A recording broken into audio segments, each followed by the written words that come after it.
नमस्कार दोस्तों, मेरे YouTube channel biology with RD में आपका स्वागत है। आज हम डिस्कस करेंगे मानव पाचन तंत्र से संबंधित अति महत्वपूर्ण प्रश्नोत्तरी। दोस्तों, पिछली भर्ती परीक्षाओं में जितने भी मानव पाचन तंत्र से संबंधित प्रश्न पूछे गए हैं उनको एक साथ आपके सामने लेकर आया हूँ दोस्तों। तो आप बने रहना वीडियो के अंत तक। और अभी तक आपने मेरे चैनल को सब्सक्राइब नहीं किया है तो चैनल को सब्सक्राइब करें और बेल आइकन को जरूर दबा लें ताकि नई वीडियो की नोटिफिकेशन आप तक जरूर पहुँच जाए। तो चलिए स्टार्ट करते हैं।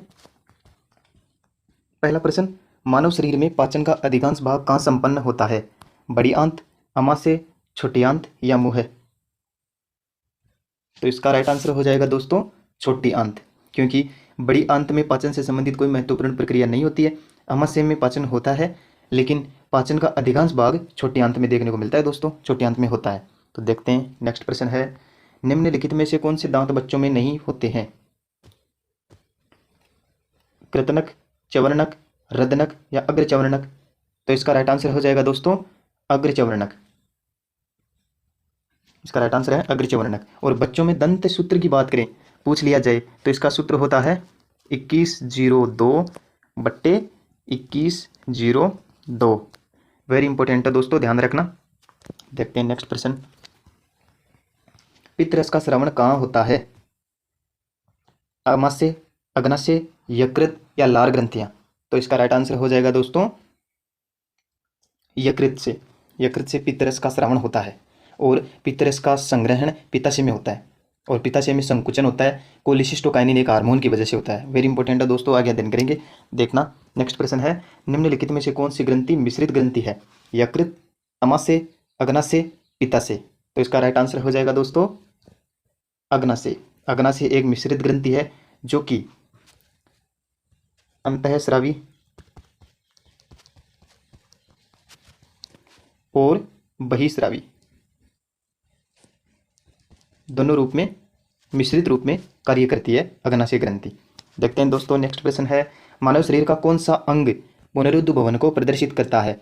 किडनी, आमाशय, अग्नाशय, यकृत? तो इसका राइट आंसर हो जाएगा दोस्तों यकृत। यकृत मानव शरीर का एक ऐसा अंग है जो पुनरुद्ध भवन को प्रदर्शित करता है, यह पुनः सृजित हो सकता है दोस्तों। देखते हैं नेक्स्ट प्रश्न, पित्तरस का प्रमुख कार्य है। पित्तरस का प्रमुख कार्य क्या है दोस्तों? अम्ल एवं ग्लिसरॉल का वसा में परिवर्तन, वसा का अम्ल एवं ग्लिसरॉल में परिवर्तन, वसा का पायशीकरण या उपरोक्त सभी? दोस्तों पित्तरस का प्रमुख कार्य की बात करें तो पित्तरस का प्रमुख कार्य होता है वसा का पायशीकरण करना। वेरी इंपॉर्टेंट है दोस्तों, कई बार पूछा जा चुका है, ध्यान रखना। देखते हैं नेक्स्ट प्रश्न, लार किसके पाचन में सहायक होती है? प्रोटीन, स्टार्च, फाइबर या वसा? लार प्रोटीन, फाइबर, स्टार्च या वसा, इनमें से किसके पाचन में सहायक होती है? तो इसका राइट आंसर हो जाएगा दोस्तों स्टार्च के पाचन में सहायक होती है। लार की पीएच की बात करें तो लार की पीएच होती है लगभग 6.8 और लार के माध्यम से स्टार्च का मुख गुहा में पाचन लगभग 30% होता है। दोस्तों पूछा जा चुका है प्रश्न कि स्टार्च का कितना प्रतिशत पाचन मुख गुहा में होता है? लगभग 30% होता है दोस्तों। इन तीनों चीज़ों को ध्यान रखना दोस्तों, वेरी इंपॉर्टेंट है। देखते हैं नेक्स्ट प्रश्न, सोमेटास्टेटिन हार्मोन का स्रावण कौन सी कोशिकाएं करती है? पहला ऑप्शन है अल्फा कोशिका, बीटा कोशिका, डेल्टा कोशिका या उपरोक्त सभी? तो इसका राइट आंसर हो जाएगा दोस्तों डेल्टा कोशिका। डेल्टा कोशिका सोमेटोस्टेटिन हार्मोन का स्रावण करती है, बीटा कोशिकाएं इंसुलिन का, अल्फा कोशिकाएं ग्लूकागोन। तीनों चीज़ों को ध्यान रखना दोस्तों, सुमेलित करने वाले प्रश्नों में पूछा जा सकता है। देखते हैं नेक्स्ट प्रश्न, किसे ट्रैफिक पुलिस मैन के नाम से जाना जाता है? निम्नलिखित में से किस संरचना को ट्रैफिक पुलिस मैन के नाम से जाना जाता है? यूवुला, ग्लोटस, एपिग्लोटस या इनमें से कोई नहीं? तो इसका राइट आंसर हो जाएगा दोस्तों एपिग्लोटस, जो कि ग्रसनी और कंठ के मध्य पाया जाता है। यह भोजन को कंठ में प्रवेश करने से रोक देता है। और यूवुला भी एक ऐसी संरचना होती है जो कि ग्रसनी और नासा छिद्र के मध्य में पाई जाती है, जो कि भोजन के टुकड़े को नासा छिद्र में प्रवेश करने से रोकती है। यह भी इंपॉर्टेंट है दोस्तों, दोनों चीज़ों को ध्यान रखना। देखते हैं नेक्स्ट प्रश्न, अधिकतम पोषक तत्व रक्त में कहाँ अवशोषित होते हैं? बड़ी आंत, अग्नाशय, छोटी आंत या आमाशय? तो इसका राइट आंसर हो जाएगा दोस्तों छोटी आंत। छोटी आंत में पोषक तत्व रक्त में बहुत ज़्यादा अवशोषित होते हैं और अधिकतम पाचन की क्रिया भी छोटी आंत में देखी जाती है, इसलिए पाचन से संबंधित अहम रोल छोटी आंत का होता है दोस्तों। देखते हैं नेक्स्ट प्रश्न, बड़ी आंत का मुख्य कार्य है बड़ी आंत का मुख्य कार्य है प्रोटीन का पाचन, वसा का पाचन, कार्बोहाइड्रेट का पाचन, पानी का अवशोषण। तो इसका राइट आंसर हो जाएगा पानी का अवशोषण। ओके दोस्तों, पाचन से संबंधित बड़ी आंत में कोई क्रिया होती नहीं है, अवशोषण होता है। पानी का अवशोषण मुख्य कार्य होता है इसका, और इसमें औषधि का अवशोषण भी होता है बड़ी आंत में। चलिए दोस्तों नेक्स्ट प्रश्न देखते हैं। मुंह में मुख्यतः किसका पाचन होता है? ध्यान रखिए दोस्तों, मुख गुहा में या मुंह में किसका पाचन होता है? वसा का, प्रोटीन का, कार्बोहाइड्रेट का, या किसी का नहीं? तो इसका राइट आंसर हो जाएगा कार्बोहाइड्रेट का। कार्बोहाइड्रेट में स्टार्च का पाचन मुख गुहा में होता है। बहुत बार पूछा जा चुका है दोस्तों, ध्यान रखना आप स्टार्च से संबंधित। देखते हैं नेक्स्ट प्रश्न। ब्रुनर्स ग्रंथियां कहाँ पाई जाती है? मुख गुहा में, जांघ में, आमाशय में, छोटी आंत में? तो इसका राइट आंसर हो जाएगा दोस्तों छोटी आंत में। छोटी आंत में ब्रुनर्स ग्रंथियां पाई जाती है। जंतु स्टार्च के रूप में किसे जाना जाता है?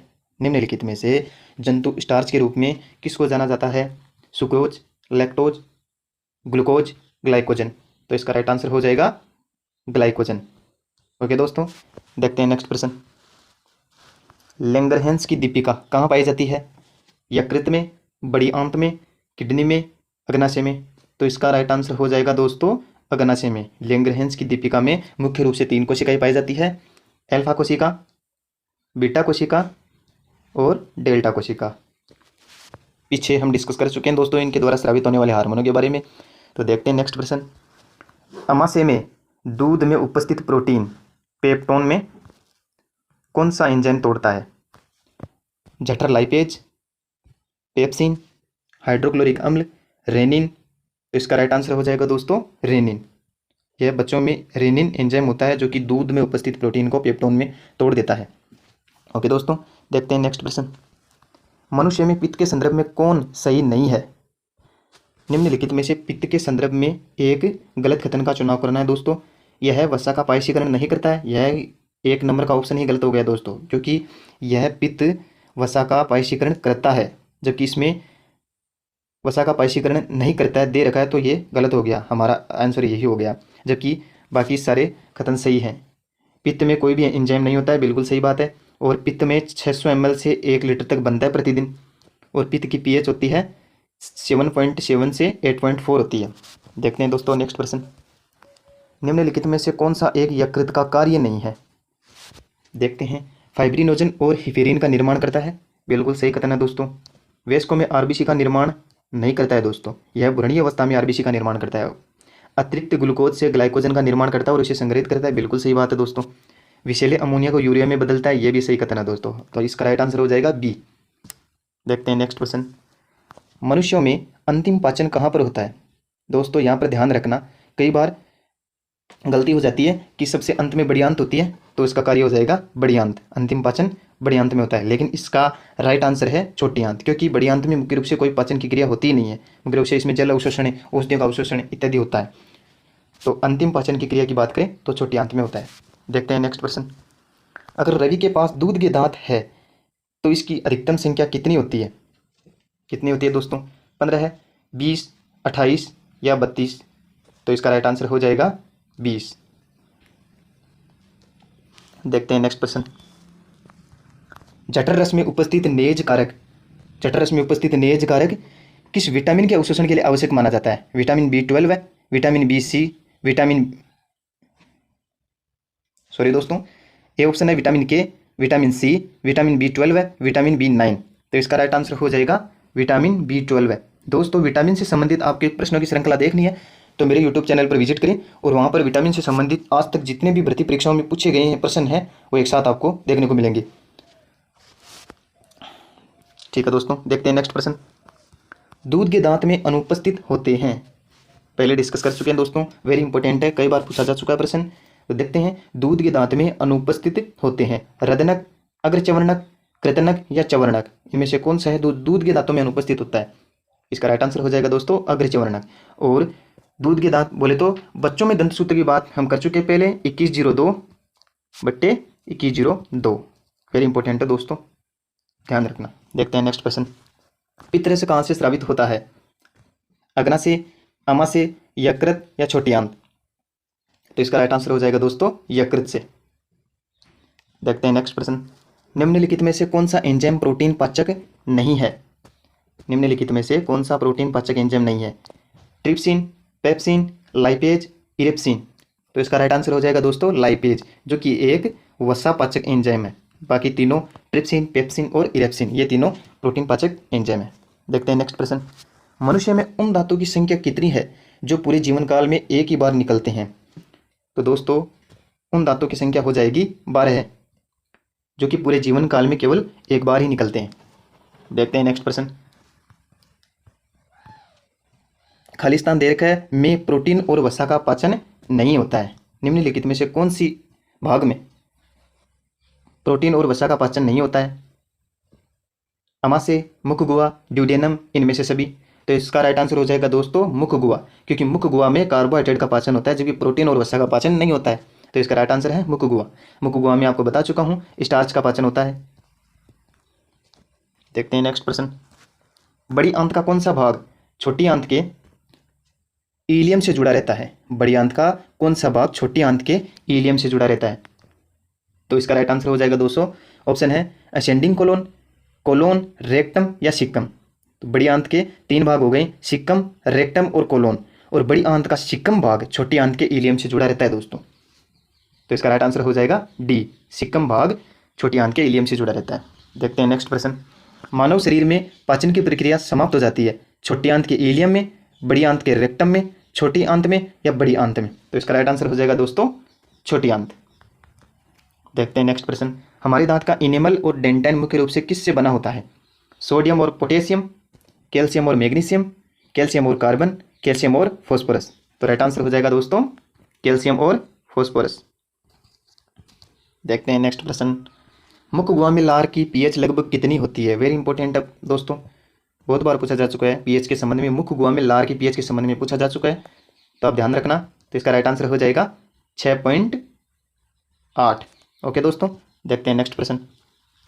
छोटी आंत में एंजाइम के सक्रियता के लिए क्षारीय माध्यम की आवश्यकता होती है या अम्लीय माध्यम की आवश्यकता होती है या उदासीन माध्यम की आवश्यकता होती है, या इनमें से कोई नहीं? बताइए दोस्तों। इसका राइट आंसर है क्षारीय माध्यम की आवश्यकता होती है। अम्लीय माध्यम की आवश्यकता अमाशय में होती है दोस्तों। कहाँ पर होती है? अमाशय में। और क्षारीय माध्यम की आवश्यकता कहाँ होती है? छोटी आंत में। ओके दोस्तों, देखते हैं नेक्स्ट प्रश्न। आइसोलेट्स ऑफ लैंगरहेंस के विभिन्न कोशिका और उससे स्रावित हार्मोन के संदर्भ में सही मिलान को चुनें। डेल्टा कोशिका सोमेटोस्टेटिन हार्मोन का स्रावन करती है, ये बिल्कुल सही कथन है दोस्तों, सही कथन की बात कर रहे हैं। बीटा कोशिका ग्लूकागोन हार्मोन का स्रावन नहीं करती है दोस्तों। अल्फा कोशिका इंसुलिन हार्मोन का स्रावन बिल्कुल नहीं करती है दोस्तों। इनमें से सभी हो नहीं सकता, तो इसका राइट आंसर है ए, बीटा कोशिका इंसुलिन का स्रावन करती है दोस्तों, और अल्फा कोशिका ग्लूकागोन का स्रावन करती है। ध्यान रखना दोस्तों। चलते हैं नेक्स्ट प्रश्न।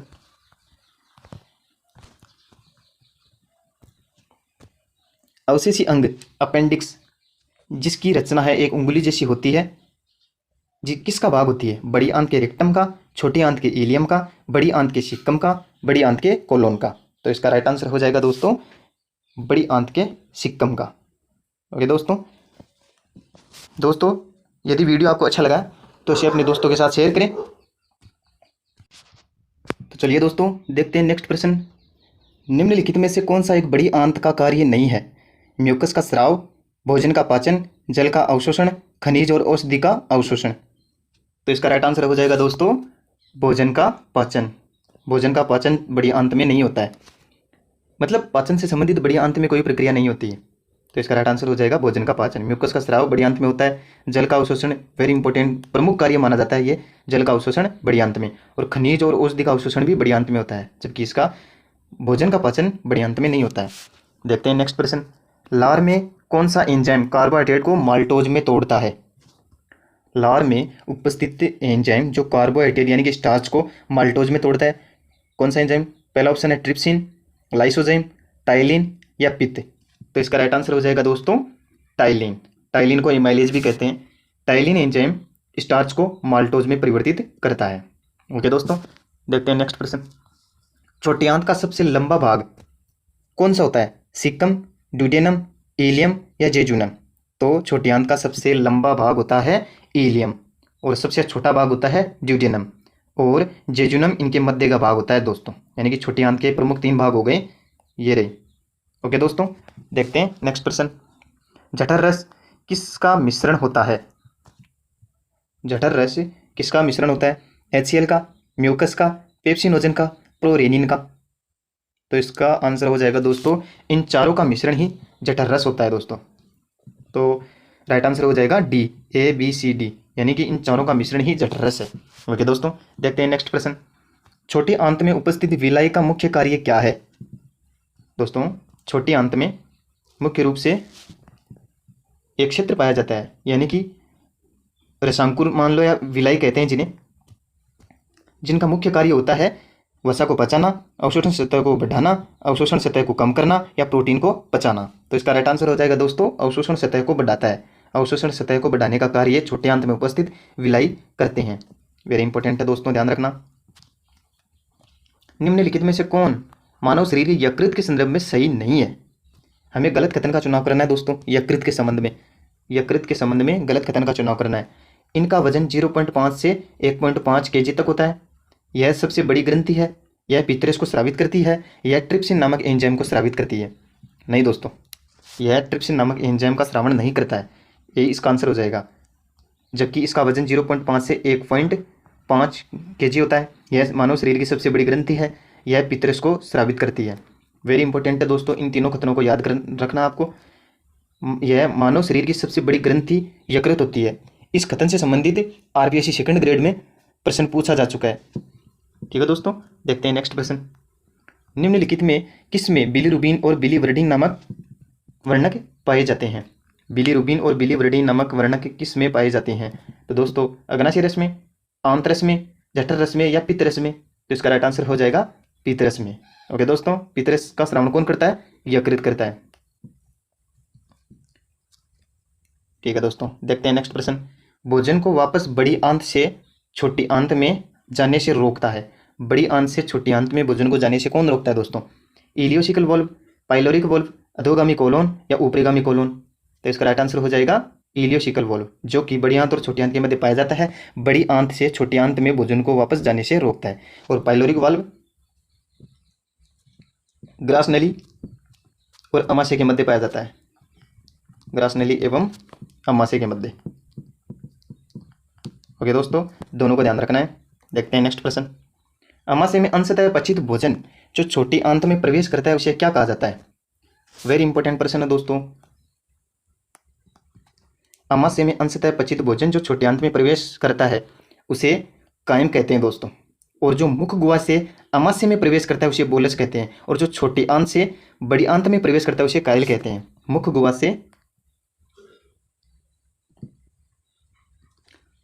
से अमाशय। जब मुख गुहा से भोजन अमाशय में प्रवेश करता है तो उसे बोलस कहते हैं। और अमाशय से छोटी आंत में प्रवेश करता है तो उसे कायम कहते हैं। और छोटी आंत से बड़ी आंत में जाता है तो उसे बड़ी आंत, तो उसे कायल कहते हैं दोस्तों। इन तीनों को ध्यान में रखना दोस्तों, वेरी इंपॉर्टेंट है। देखते हैं नेक्स्ट प्रश्न। जठर रस में श्लेष्मा या म्यूकस का स्राव जठर ग्रंथि के किस कोशिका के द्वारा होता है? बेसल कोशिका, गोबलेट कोशिका, ऑक्जेंटिक कोशिका या पेप्टिक कोशिका? तो इसका राइट आंसर हो जाएगा दोस्तों गोबलेट कोशिका। गोबलेट कोशिका के द्वारा श्लेष्मा या म्यूकस का स्राव किया जाता है। देखते हैं नेक्स्ट प्रश्न। यकृत की कोशिकाएं जो बक्षाणु की तरह कार्य करती है वे होती हैं कुफर कोशिका, गोबलेट कोशिका, हैंसन कोशिका या ऑक्जेंटिक कोशिका? तो कुफर में यकृत में कुफर कोशिकाएं पाई जाती है जो कि बक्षाणुविक प्रकृति की मानी जाती है। वेरी इंपॉर्टेंट है, इसे भी याद रखना दोस्तों। और ऑक्जेंटिक कोशिकाएं अमाशय में HCl का स्रावण करती है दोस्तों। और गोबलेट कोशिकाएं श्लेष्मा का स्रावण करती है। ध्यान रखना दोस्तों इन तीनों को। ओके दोस्तों, देखते हैं नेक्स्ट प्रश्न। रसायनकुरों का कार्य क्या होता है? कई बार पूछा जा चुका है दोस्तों, इसे भी वेरी इंपॉर्टेंट कर लेना, ध्यान रखना इसको। रसायनकुरों का कार्य होता है स्वांगीकरण, पाचन, अवशोषण या श्रावण। रसायनकुर पाए जाते हैं छोटी आंत में और छोटी आंत में अवशोषण सतह को बढ़ा देते हैं। ये अवशोषण का प्रमुख कार्य होता है रसायनकुरों का। ओके दोस्तों, देखते हैं नेक्स्ट प्रश्न। मानव के स्वस्थ अमाशय और आंत की पीएच क्रमशः होती है अम्लीय और क्षारीय, क्षारीय और अम्लीय, दोनों अंगों में अम्लीय, दोनों अंगों में क्षारीय। तो दोस्तों आप ध्यान रखना, अमाशय में अम्लीय होता है और आंत में क्षारीय होता है। और अम्लीय मतलब 7 से कम पीएच यानी कि 1.8 और आंत में 7.8 यानी कि क्षारीय माध्यम हो जाता है। तो इसका राइट आंसर है दोस्तों ए, अम्लीय और क्षारीय हो जाता है। अमाशय में अम्लीय, आंत में क्षारीय। और पीएच का ध्यान रखना, 1.8 पीएच होती है अमाशय में और आंत में होती है 7.8। ओके दोस्तों, देखते हैं नेक्स्ट प्रश्न। लाइसोजाइम जो पसीने, लार तथा आंसुओं में पाया जाता है, यह किसको नष्ट करता है? विषाणुओं को, जीवाणुओं को, कवकों को या विषाणु संक्रमित कोशिकाओं को? दोस्तों प्रश्न है, लाइसोजाइम जो पसीने, लार तथा आंसुओं में पाया जाता है, यह किसको नष्ट करता है? विषाणुओं, जीवाणुओं, कवकों या विषाणु संक्रमित कोशिकाओं को? तो इसका राइट आंसर हो जाएगा, यह जीवाणुओं को नष्ट करता है। वेरी इंपॉर्टेंट है दोस्तों, ध्यान रखना। सारे प्रश्न बहुत अति महत्वपूर्ण है दोस्तों, आपको एग्जाम में इनसे बाहर देखने को नहीं मिलेगा, ये मेरा विश्वास है दोस्तों। बने रहिए। पीलिया या जॉन्डिस रोग किस में आए दोष के कारण होता है? त्वचा और आंखें, पाचन तंत्र, परिसंचरण तंत्र, उत्सर्जन तंत्र? तो इसका राइट आंसर हो जाएगा दोस्तों पाचन तंत्र। पाचन तंत्र में दोष हो जाने के कारण पीलिया हो जाता है, पाचन तंत्र से संबंधित है, यकृत, अग्नाशय आदि होती है दोस्तों। देखते हैं नेक्स्ट प्रश्न। निम्नलिखित में से कौन से पारिभाषिक शब्द मानव दंत विन्यास को वर्णित करते हैं? वेरी इंपॉर्टेंट कर लेना दोस्तों, इसमें से आपको 3 प्रश्न तैयार होंगे। पहला ऑप्शन है पार्श्वदंती। नहीं दोस्तों, मानव में पार्श्वदंत नहीं पाए जाते हैं, ये वैसे गलत हो गया, इसमें पहला ही गलत है। इसमें गर्तदंती, हाँ दोस्तों, दांत गर्त में पाए जाते हैं, यानी कि गर्तों में, यानी कि मसूड़ों, लोकल लैंग्वेज में बोले तो मसूड़ों में पाए जाते हैं। द्विबार दंती होते हैं, हाँ जीवन में 2 बार आते हैं दोस्तों। और विषम दंती होते हैं, हाँ दोस्तों, मनुष्य में मुख्य रूप से 4 प्रकार के दंत विन्यास होते हैं। तो इसका राइट आंसर हो जाएगा बी, गर्तदंती, द्विबार दंती और विषम दंती। ओके दोस्तों, देखते हैं नेक्स्ट प्रश्न। मनुष्य में निम्नलिखित में से कौन से खाद्य घटक आमाशय में बिल्कुल बिना पचे पहुंचते हैं? मनुष्य में निम्नलिखित में से कौन से खाद्य घटक आमाशय में बिल्कुल बिना पचे पहुंचते हैं? प्रोटीन तथा स्टार्च, सेलुलोज तथा वसा, वसा तथा स्टार्च, स्टार्च तथा सेलुलोज। तो दोस्तों आपको पता है स्टार्च का तो मुख्य गुहा में पाचन हो जाता है, तो स्टार्च वाला ऑप्शन तो हमें कट कर देना है। स्टार्च इसमें भी है तो इसे कट कर दो, स्टार्च इसमें है तो इसे कट कर दो। देखते हैं, हो गया सेलुलोज और वसा, जो कि मुख्य गुहा से डायरेक्ट आमाशय में जाते हैं बिना पचे हुए। ओके दोस्तों, आज के लिए इतना ही। अगले नेक्स्ट वीडियो में आपको पाचन तंत्र से संबंधित और महत्वपूर्ण प्रश्नोत्तरी मिलेगी, और इन दोनों वीडियो से बाहर आपको प्रश्न पाचन तंत्र से संबंधित प्रश्न नहीं मिलेंगे। विश्वास बनाए रखिए दोस्तों, और आपको वीडियो कैसा लगा या आप कमेंट बॉक्स में बताना, और अपने दोस्तों के साथ इसे ज़्यादा से ज़्यादा शेयर करना। थैंक यू दोस्तों, जय हिंद, जय भारत।